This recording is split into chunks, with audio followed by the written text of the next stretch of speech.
koysin Adem oğlu ölmez ve çareyin ey var mı? Haven urun bir gül yanali kardeşler solmaz ve çareyin ey var mı?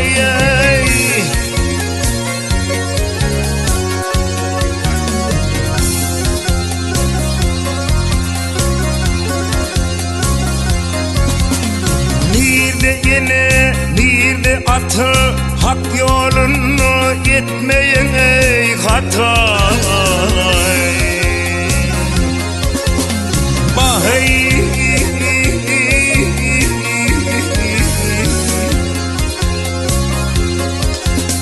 tavut dilin ağacatı kardeşler minmez ve çareyin ey var mı ey?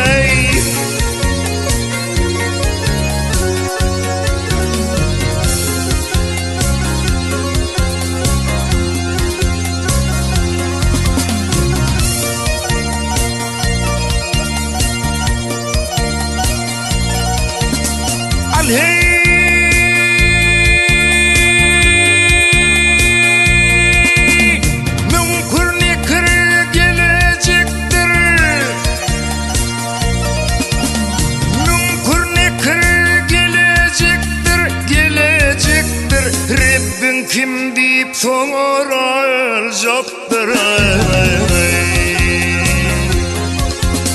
Bahay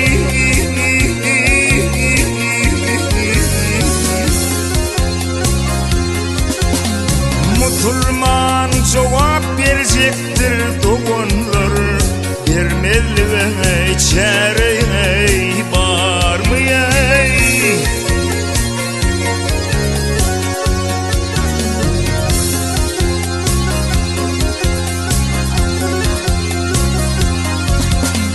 Ayrılacaktır gözden perde gör gözün ne halin nerede? Bahay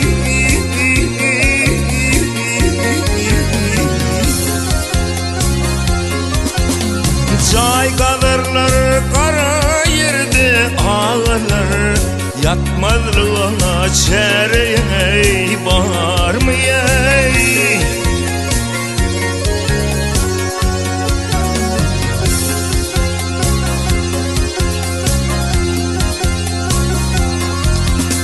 Gele ömrüm gıytlı ömrüm canı ömrüm bahay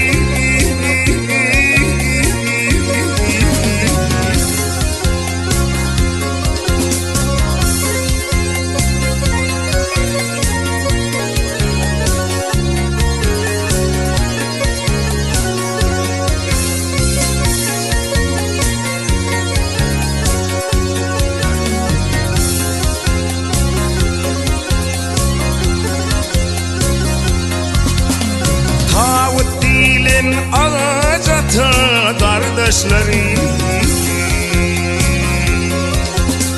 yen yakası akınevi ağlar giymeli ve çare ey